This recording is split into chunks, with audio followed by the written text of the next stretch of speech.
राक्षस बड़े मायावी हैं। माँ, आपके आशीर्वाद से और श्री राम प्रभु की कृपा से हम भी उनसे कम नहीं हैं। आपको आश्वासन देने के लिए मैं आपको अपना एक मायावी रूप दिखाता हूं। जय श्री राम।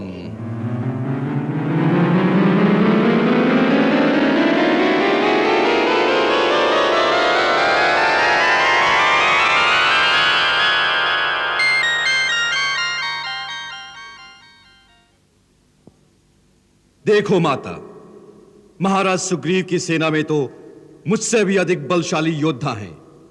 आप विश्वास कीजिए, हम उनसे कम नहीं। मुझे तुम पर भरोसा हो गया है वत्स। अब तुम अपने वास्तविक रूप में आ जाओ। जय श्री राम।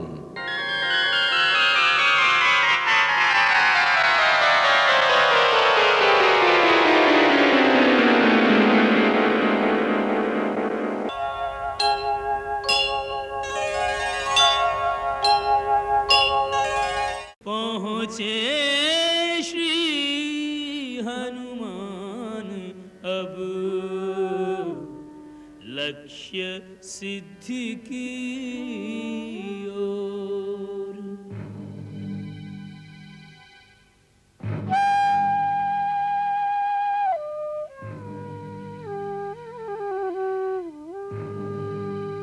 तन दुर्बल संतप्त मन करत राम को जाप।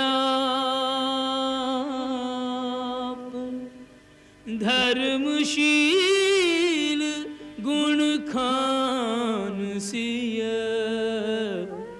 अपनो परिचय आप।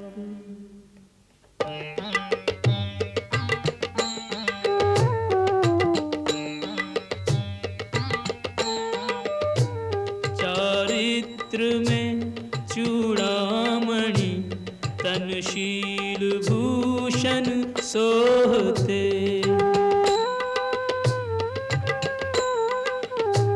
नैना अथक अविराम अपलक राम को मग जोहते। मृत प्राय किंतु न प्राण निकसे राम प्रभु के मोहते। हनुमत जति सीता सती जिन्हीं विदग्ध विछोहते। त्रिजटा, मेरी मशाल भी जला दो। सबकी मशालें जल गई? हाँ, जल गई।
हे सर्वांग सुंदरी, हमें देखकर तुम भयभीत क्यों होती हो? हम तो तुमसे प्रेम करते हैं। यह अनुपम सौंदर्य ब्रह्मा जी ने केवल तुम्हें प्रदान किया है। तुम्हारे पश्चात ऐसा रूप उन्होंने किसी दूसरी स्त्री को नहीं दिया। ऐसे रूप सौंदर्य की स्वामिनी होकर इस प्रकार पृथ्वी पर सोना, निरंतर चिंता करते रहना, मैले वस्त्र पहनना, कई कई दिन तक उपवास करना, यह सब तुम्हें शोभा नहीं देता। तुम्हारे लिए तो हमारे महल में दिव्य आभूषण, हीरे, मोती, माणिक, रेशमी परिधान, संसार के सर्वोत्तम भोजन, बहुमूल्य पेय पदार्थ अर्थात संसार के सारे सुख हाथ बांधे तुम्हारी सेवा के लिए खड़े हैं। तुम वहां आ जाओगी तो रानी मंदोदरी और हमारी सहस्त्र स्त्रियां दासियां बनकर तुम्हारी सेवा करेंगी।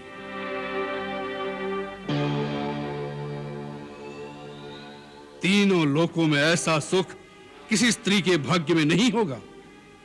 सचमुच श्री राघव की धर्म पत्नी होने का परम सुख जो मेरे भाग्य में लिखा है, वो तीनों लोकों में किसी स्त्री के भाग्य में नहीं लिखा होगा। राघव की धर्मपत्नी बनने का सुख उस वनवासी भिक्षुक के पास अब क्या रखा है? अब उसके सपने देखना छोड़ दे मूर्ख स्त्री। पहले तो उसे यह भी पता नहीं चलेगा कि तुम कहां हो, और यह पता लग भी गया तो लंका में कोई मानव प्रवेश नहीं कर सकता। और अब तो यह भी भरोसा नहीं कि वह जीवित भी होगा या पत्थरों से सर पटक पटक कर मर गया होगा। उसे भूल जाओ। एक बार मेरी ओर देखो त्रिभुवन सुंदरी, केवल एक बार। किसी भी स्त्री का छल बल से हरण करना, उसे बलपूर्वक अपनी पत्नी बना लेना, यह राक्षसों का स्वधर्म है। फिर भी हम तब तक तुम्हें स्पर्श नहीं करेंगे जब तक तुम स्वयं हमारे प्रेम को स्वीकार करके हमारी भुजाओं में नहीं आ जाओगी। रावण, जुगनू की चमक से सरोवर में कमलनी नहीं खिलती। याद रखो, जिस प्रकार सूर्य से उसकी प्रभा अलग नहीं हो सकती, उसी प्रकार मैं भी श्री राम जी से अभिन्न हूं। जिस प्रकार एक पापी पुरुष सिद्धि के लिए पूजा का अधिकारी नहीं होता, उसी प्रकार तुम भी मेरी याचना के योग्य भी नहीं हो। मैं एक पतिव्रता हूं। मैंने एक बड़े कुल में जन्म लिया है। मेरा एक पवित्र कुल में संबंध हुआ है। मुझसे कोई लोक निंदित कार्य संभव नहीं हो सकता। तुम अपना मन मुझसे हटा लो, नहीं तो इसी पाप की आग में तुम अपने स्वर्ण लंका समेत भस्म हो जाओगे। तुम्हें श्री राम की शक्ति का आभास भी नहीं है। उनके धनुष की टंकार मात्र से लंका द्वीप समुद्र की गर्भ में डूब जाएगा। एक तुम्हारे पाप के कारण सारे संसार में राक्षस कुल का विनाश हो जाएगा। बस बहुत हो चुका उन दर दर भटकते हुए वनवासियों की शक्तियों का वर्णन। सीते, हम प्रेमवश तुमसे मीठी बात करते हैं, इसी कारण हमें बहुत नरम समझकर तुमने हमारी शक्तियों को नहीं पहचाना। भ्रकुटी मात्र हिला दें तो सूर्य चंद्र डर के मारे अपने अपने स्थान पर कांपते हुए ठहर जाएं। हमारी गर्जना सुनकर हिमालय डगमगाने लगता है। समुद्र, आकाश, पाताल में रहने वाले समस्त देव, दानव, यक्ष, गांधर्व, किन्नर, नाग, असुर, यहां तक कि नवग्रह भी हमारे आदेश की प्रतीक्षा में हाथ जोड़े खड़े रहते हैं। यदि ऐसी ही अपनी वीरता का गर्व था तो उस दिन छल से मेरे पति और मेरे देवर को आश्रम से दूर भेजने का कुचक्र न रचाते और उनके चले जाने के पश्चात मेरा हरण न करते। यदि वो उस समय वहीं होते तो उसी समय इस दुष्कर्म का फल तुम्हें मिल जाता और इस पृथ्वी पर से तुम जैसे पापी का बोझ कम हो जाता। तुम जानते थे कि युद्ध में उनसे पार पाना असंभव था। जैसे एक कुत्ता दो शेरों के सामने आने से डरता है, उसी प्रकार तुम भी उनके होते हुए हमारे कुटिया में पैर न रख सके। सीते, तुमने जो अपमान भरे वचन कहे हैं उसका एक ही दंड है। अपनी इस चंद्रहास खड़क से तुम्हारा शीश काट लो। मृत्यु से तुम्हें एक ही बात बचा सकती है, अपनी इच्छा से हमारी शरण में आ जाओ। और तुम्हें भी एक ही बात बचा सकती है पापी, अब भी श्री राम प्रभु की शरण में चला जा। वो बड़े शरणागत वत्सल है, शरण में आने वाले के सारे दोष क्षमा कर देते हैं। मुझे भक्ति और आदर के साथ मेरे प्रभु के पास पहुंचा दो, नहीं तो इस लंका की ईंट से ईंट बच जाएगी। तुम्हारे राक्षस कुल का समूल विनाश हो जाएगा। इस नगरी में केवल डाकनी और दूत रहेंगे। सीता, अपनी मृत्यु का आवाहन न कर।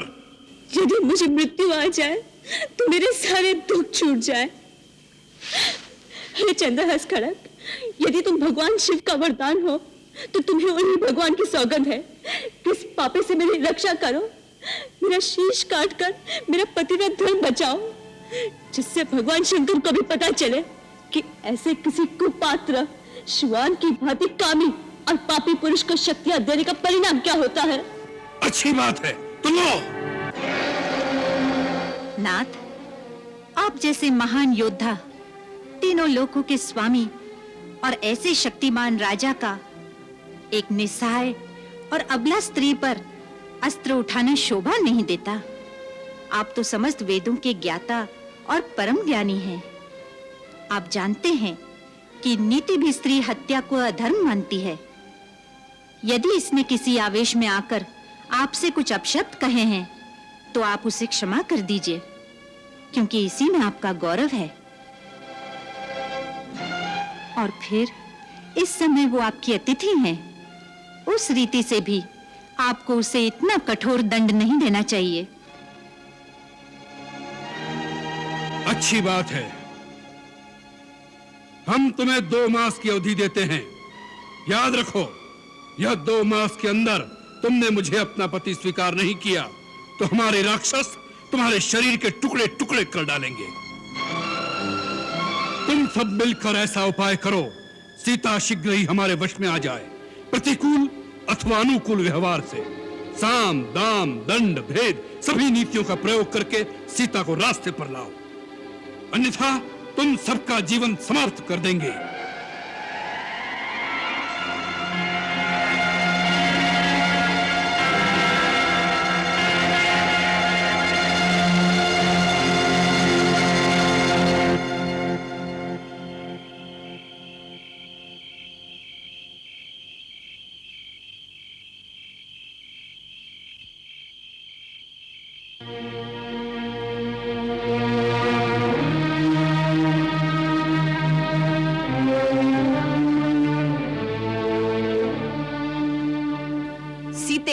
तुम पुलत्स्य वंशज रावण की भार्या बनना भी कोई बड़ी बात नहीं समझती।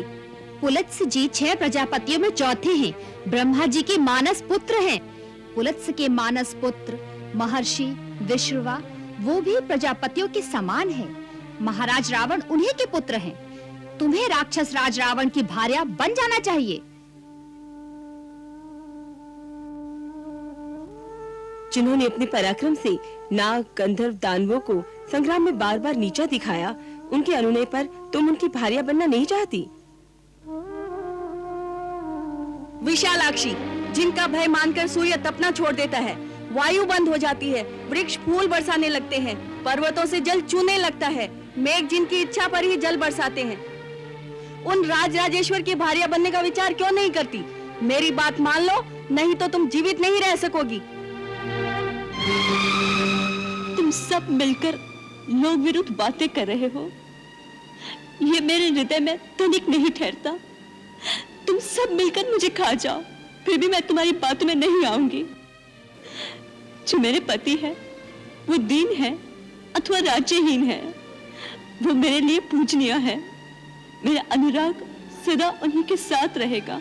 ये राक्षस राज रावण को पति रूप में पाने योग्य है ही नहीं। सीता, तुम महामूर्ख हो। हमने दयावश तुम्हारी अनुचित बातें सह ली। समुद्र के इस पार कोई नहीं आ सकता। तुम रावण के घर में कैद हो, हम तुम्हारी चौकसी कर रही हैं। तुम्हारा भला इसी में है, हमारी बात मान लो। बेमतलब वाद विवाद से क्या लाभ? इसे काट कूट कर आपस में बराबर बांट लो। मुझे छेदो, मुझे काटो, मुझे आग में जला दो। रावण तो क्या, मैं उसकी छाया को भी छू नहीं सकती। सीते, हम सब राक्षसनियां मिलकर तुझे खा जाएंगी। मुझे मारना ही है तो इतनी कृपा करो कि मुझे जल्द से जल्द मार डालो। अब ये दुख मुझे सहन नहीं होता। मैं आप लोगों के पांव पड़ती हूँ। हमारे पांव क्यों पड़ती है दुर्भागिनी? महाराज रावण के पांव पकड़ तो तेरा उद्धार हो जाएगा। हटो, तुम लोग इस प्रकार इस बेचारी को क्यों सता रही हो? हम लंकेश्वर की दासियां हैं, उनकी आज्ञा का पालन कर रही हैं। हमें डर किसका? उस महाकाल का जो इस समय अपना भयानक मुख खोले लंका और वंश के समस्त राक्षसों को अपना आहार बनाने के लिए आगे बढ़ता चला आ रहा है। कल रात स्वप्न में मैंने प्रत्यक्ष देखा कि लंका के विनाश का समय अब निकट आ गया है, और ये भी देखा कि स्वर्ण नगरी का विध्वंस कैसे होगा। वही बचेगा जो सीता की शरण में होगा। श्री राम के बाण केवल उन्हें ही जीवित छोड़ेंगे जिन्हें सीता अपने चरणों की छाया में ले लेंगी। मेरा स्वप्न घोर समय का स्वप्न है, अवश्य सच होगा। ऐसा क्या सपना देखा तुमने त्रिजटा? आज मैंने स्वप्न में देखा श्री रामचंद्र आकाश में चलने वाली हाथीदान की पालकी में, जिसमें 1000 घोड़े जुते हुए हैं, श्वेत वस्त्र धारण करके लक्ष्मण सहित आए हैं। फिर मैंने देखा श्री राम लक्ष्मण और सीता जी के सहित सूर्य के समान दैदीप्यमान पुष्पक विमान पर चढ़कर उत्तर दिशा की ओर चले गए हैं। रावण मूंड मुंडाए, तेल में भीगे हुए, लाल कपड़े पहनकर, तेल पीते हुए, गधे पर सवार होकर दक्षिण दिशा की ओर जा रहे हैं। फिर मैंने देखा अपना सर नीचा किए गधे से गिर पड़े। इसी समय लाल कपड़े पहने हुए एक काली स्त्री कीश में लथपथ उनका गला बांधकर दक्षिण दिशा की ओर खींचे लिए जा रही है। यही दशा महाबली कुंभकर्ण और रावण के सब पुत्रों की देखी। केवल विभीषण को ही सफेद छत्र में देखा। इस रमणीय लंका नगरी के बाहरी और भीतरी दरवाजे टूट गए हैं। हाथी, रथ, घोड़े आदि समुद्र में डूब गए हैं। राख से लथपथ लंका में रमणीय राक्षसनियां पागलों की भांति विलाप कर रही हैं।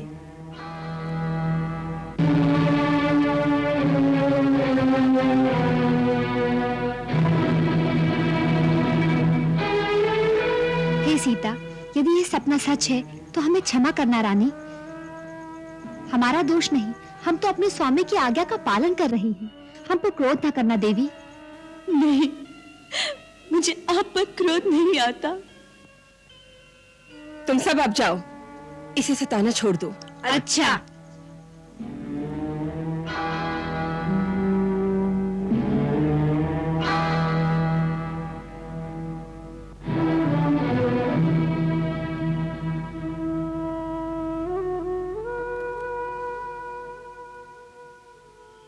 इन पर क्रोध मत करना बेटी।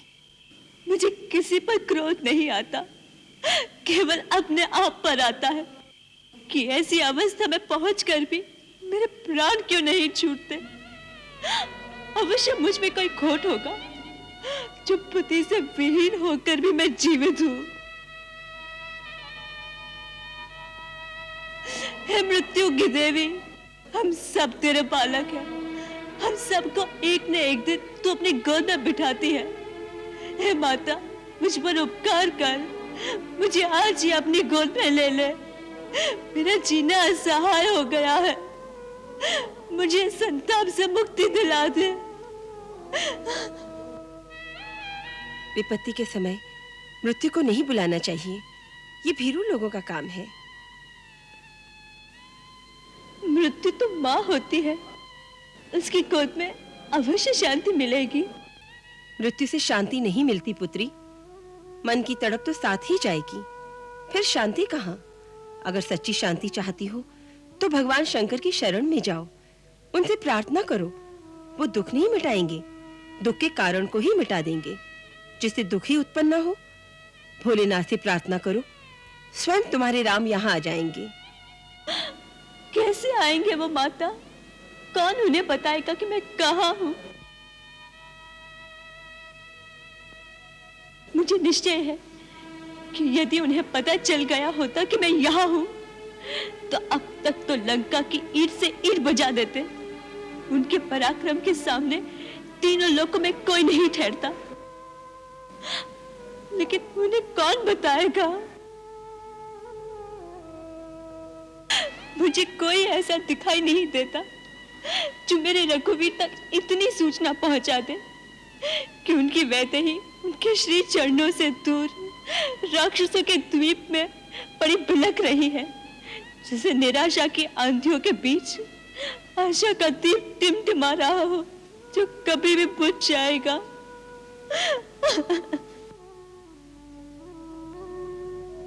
इसे बुझने मत दे बेटी, विपत्ति के समय ही भगवान पर विश्वास की परीक्षा होती है। भोलेनाथ का कोई भरोसा नहीं, किसी भी क्षण अचानक जीवन की धारा निराशा से आशा की ओर मुड़ सकती है। कौन जाने उन्हें पता लग गया हो और श्री राम का संदेशा लेकर कोई आ ही रहा हो तुम्हारे पास। माता, ऐसे सुखद सपने से आंसू तो नहीं थमते। आंसू बहने दे, परंतु ये भी विश्वास रख कि सपने सच होते देर नहीं लगती। अब थोड़ा आराम कर, आज डरकर राक्षसनियां दूर चली गई हैं। थोड़ा चैन से सो ले, मैं प्रातःकाल अवश्य आऊंगी।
राम कहानी सुनो रे, राम कहानी, राम कहानी सुनो रे, राम कहानी।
राम कहानी सुनो रे, राम कहानी, राम कहानी सुनो रे, राम कहानी।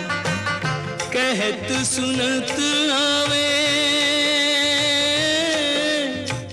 कहत सुनत आवे अखियों में पानी। राम कहानी सुनो रे, राम कहानी, राम कहानी सुनो श्री राम कहानी। श्री राम जय जय राम, श्री राम जय जय राम।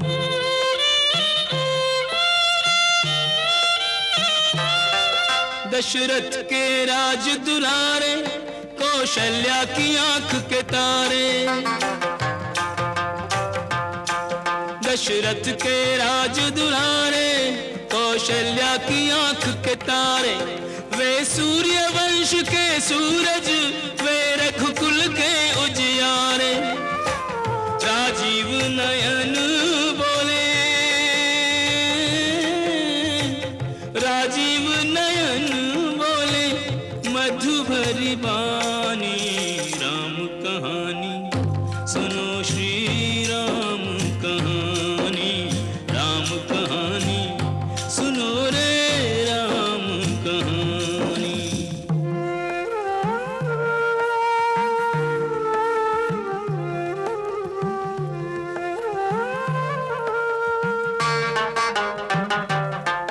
शिव धनुष भंग प्रभु करके ले आए सीता भर के। शिव धनुष भंग प्रभु करके ले आए सीता भर के। घर त्याग भय वनवासी पितु की आज्ञा सिर धर के। लखन सियाले संग, लखन सियाले संग छोड़ी रजधानी। राम कहानी सुनो रे राम कहानी, राम कहानी सुनो रे राम कहानी। श्री राम जय राम जय जय राम, श्री राम जय राम जय जय राम।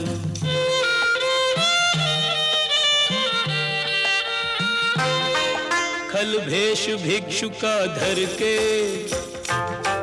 भिक्षा का आग्रह करके। खल भेष भिक्षु का धर के, भिक्षा का आग्रह करके। उस जनक सुता सीता को छलबल से ले गया हर के। बड़ा दुख पावे, बड़ा दुख पावे राजा राम जी की रानी। राम कहानी सुनो रे राम कहानी, राम कहानी सुनो रे राम कहानी।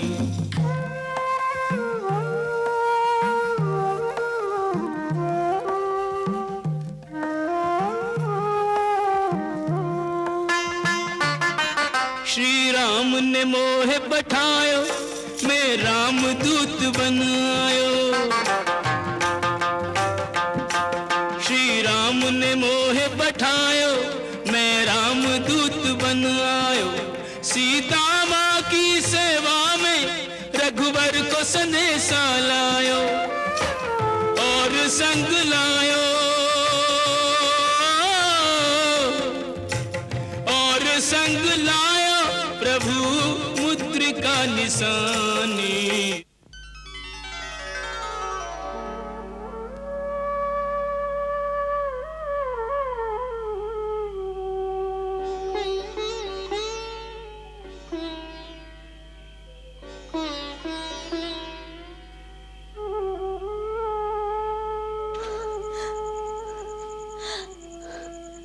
ये तो मेरे स्वामी की निशानी है, तो क्या सचमुच यहाँ कोई है?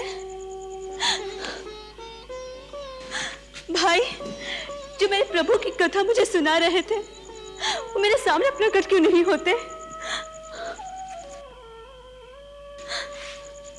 अब दिखाई देने वाली या ना दिखाई देने वाली योनि के प्राणी हैं।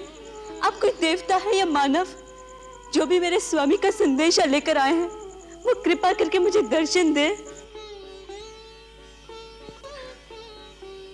माता, मैं ही प्रभु श्री राम का संदेशा लेकर आया हूं।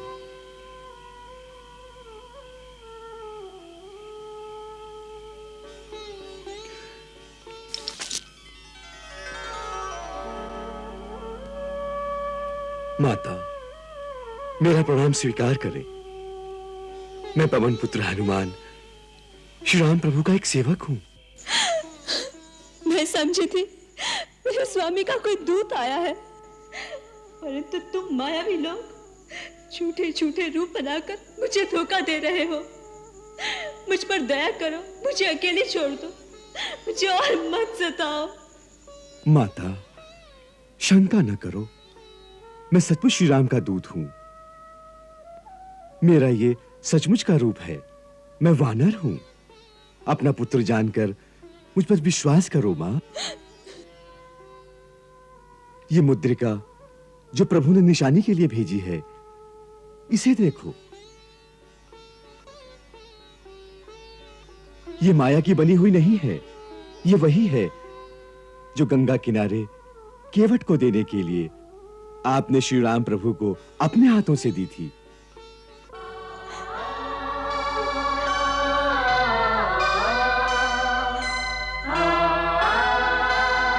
आपको विश्वास दिलाने के लिए मैं एक और गुप्त बात बताता हूं। जो मैंने स्वयं श्री राम के मुंह से सुनी है। आपने रावण के विमान में जाते हुए अपने कुछ आभूषण साड़ी के पल्लू में बांधकर एक पर्वत पर फेंके थे ना? हाँ। वही आभूषण ऋषिमुख पर्वत पर बैठे वानर नरेश सुग्रीव और उनके मंत्रियों के सामने गिरे। जब महाराज सुग्रीव और श्री राम की मित्रता हुई तो सुग्रीव ने जब वही आभूषण प्रभु को दिखाए, उन आभूषणों को देखकर उनकी आंखें भर आईं और साड़ी के पल्लू को देखकर तो वे विह्वल उठे और उसे पकड़कर कहने लगे, जब मैं सोता था तो सीता इसी पल्लू से मुझे पंखा करती थी। जब प्रातः संध्या वंदन से उठता था तो वो यही पल्लू मेरे चरणों में रखकर मेरी चरण रज लेती थी। उन्हें ये सब याद है क्या? हाँ माता, सब याद है। वो दिन रात आपकी याद में ही खोए रहते हैं। फिर उन्होंने आज तक मेरी सुधि क्यों नहीं ली? क्यों भुला दिया अपनी दासी को? ये नहीं सोचते कि मेरा एक एक दिन किस प्रकार बीत रहा होगा। न वो आए, न ही मुझे मृत्यु आई। मेरे किस दोष का दंड मुझे मिल रहा है?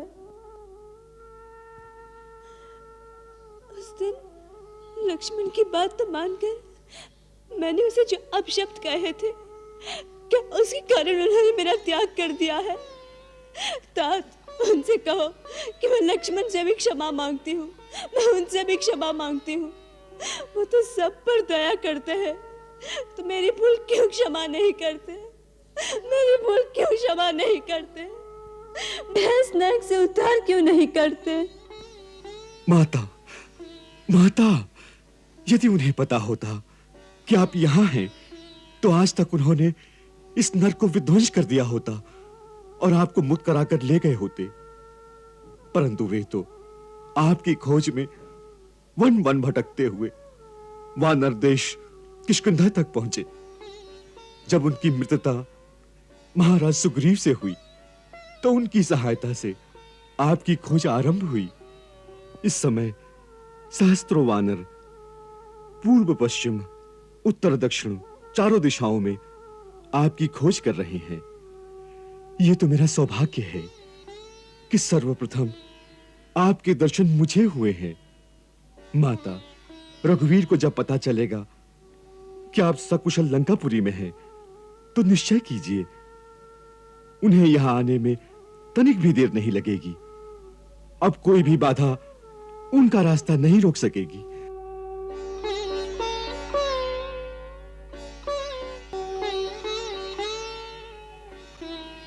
मुझे तो अब तक विश्वास नहीं होता कि मेरे स्वामी का संदेशा लेकर कोई सचमुच मेरे पास आया है।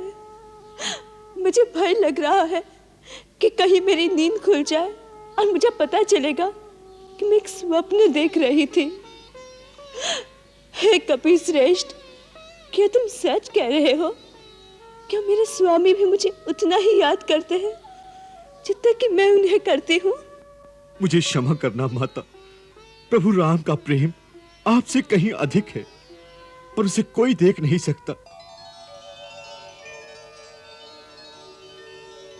आप तो किसी राक्षसी से अपने मन की बात कह सकती हैं, परंतु प्रभु की विवशता देखो, वो तो किसी से अपने हृदय की बात कह भी नहीं सकते। सारे झंझावात को अपने हृदय के अंदर दबाकर सूखी आंखों से केवल चारों ओर देखते रहते हैं। किसी से कुछ कहते नहीं, रातों को सोते नहीं। उनकी व्यथा कौन जान सकता है? आते समय मुझसे केवल इतना कहा कि हनुमान, सीता से कहना तुम्हारे जाने के बाद मेरी देह प्राण विहीन हो गई है। बस फिर ऐसा लगा कि उन्होंने मूक भाषा में आपके लिए बहुत कुछ कहा, जो शायद आप ही सुन सकती हैं। हाँ, मैं सुन सकती हूँ। मैं सुन रही हूँ हनुमान। उन्होंने मुख भाषा में जो कुछ मुझे कहा मैं सब सुन रही हूँ। उनसे कहना कि सीता आप ही की है और आप ही के भरोसे अब तक जीवित है, परंतु अब जीना असहाय हो गया। अब आने में देरी की तो मुझे जीवित नहीं पाएंगे। ऐसा नहीं होगा माँ। तात, तू नहीं जानता मैं कैसे कष्ट में जी रही हूँ। मैंने सब देख लिया है माँ। वृक्ष पर बैठे बैठे रावण का संवाद, इन राक्षसियों का व्यवहार सब देख लिया। और मैंने ये भी देखा है माँ कि एक पतिव्रता नारी का तेज तीनों लोगों के विजेता और घमंडी रावण को कैसे निस्तेज कर देता है। और यह भी देखा है चंद्रहास जैसी जगत विजयी खड्ग घास के तिनके के सामने कैसे सिर झुका देता है मां। धर्म की शक्ति और अधर्म की दुर्बलता का मर्म आज आपके श्री चरणों के प्रताप से देख लिया है मां। हमें आशीर्वाद दो कि हम वानर जाति श्री राम प्रभु की सेवा में सफल हो और इन राक्षसों का सर्वनाश कर दें। परंतु वानर राक्षसों का सामना कैसे कर सकेंगे? तुमने देखा होगा राक्षस तो एक से एक महाभट है और वानर तो सब तुम्हारे जैसे होंगे ना वत्स? हाँ माता, सब मेरे जैसे हैं, परंतु आपके पतिव्रत धर्म की शक्ति जो एक तिनके को तलवार से टक्कर लेने के योग्य बना सकती है, वो शक्ति भी हमारे साथ होगी ना? ठीक है पुत्र, परंतु राक्षस बड़े मायावी हैं। मां, आपके आशीर्वाद से और श्री राम प्रभु की कृपा से हम भी उनसे कम नहीं हैं। आपको आश्वासन देने के लिए मैं आपको अपना एक मायावी रूप दिखाता हूं। जय श्री राम।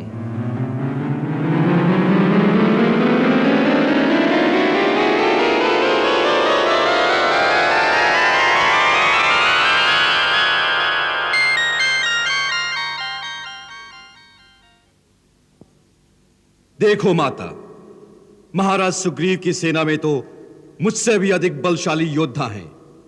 आप विश्वास कीजिए, हम उनसे कम नहीं।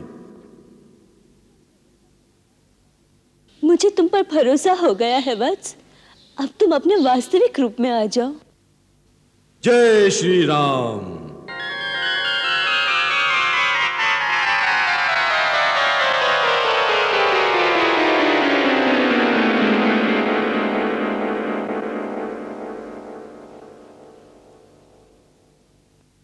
यही मेरा वास्तविक रूप है।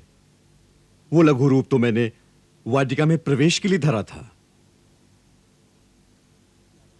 आप शंका न करें मां, यदि आप आज्ञा दें तो मैं इसी समय आपको अपनी पीठ पर बिठाकर लंका से ले चलूंगा। आप मेरे साथ चलिए, मैं सीधा आपको प्रभु श्री राम के पास अभी ले चलूंगा। यहां का कोई भी राक्षस मेरे वेग का सामना नहीं कर सकेगा। हम निर्विघ्न यहां से निकल जाएंगे। आप मेरा विश्वास कीजिए मां। मुझे तुम पर पूर्ण विश्वास हो गया है, पर मैं तुम्हारे साथ नहीं जा सकती। क्यों? आप डरती हैं कि यदि लंका के राक्षसों ने हम पर आक्रमण किया तो मैं आपके होते हुए कैसे लड़ सकूंगा? नहीं, मुझे ऐसी कोई आशंका नहीं, पर यह मेरे पतिव्रत धर्म के विरुद्ध है कि अपनी इच्छा से परपुरुष का स्पर्श करूं। रावण जब मुझे उठा लाया वो मेरी विवशता थी पुत्र, परंतु स्वेच्छा से ऐसे करना मर्यादा के विरुद्ध है। दूसरा, मैं चाहती हूं कि रावण को मारकर मुझे मुक्ति दिलाने का यश श्री रघुवीर को मिले, जिससे उनका गौरव तीनों लोकों में बढ़ेगा। तुम केवल उनसे इतनी ही प्रार्थना करना कि अब आने में विलंब न करें। बस मेरी इतनी ही विनती है।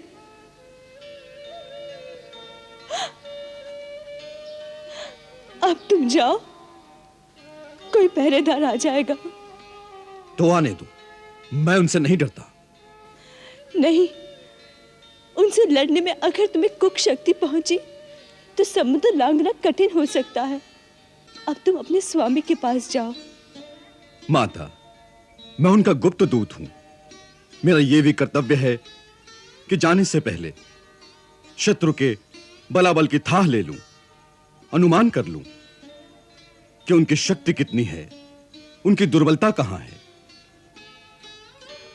उनकी दुर्ग रचना कैसी है, उनके अस्त्र शस्त्र कहां हैं।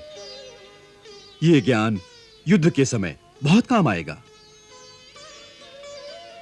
दूसरी बात यह है कि मैं एक और भी लीला करना चाहता हूं, जिससे शत्रु के हृदय में भय उत्पन्न हो और वो सोचने लगे कि यदि श्री राम के दूत में इतनी शक्ति है तो श्री राम प्रभु में कितनी शक्ति होगी।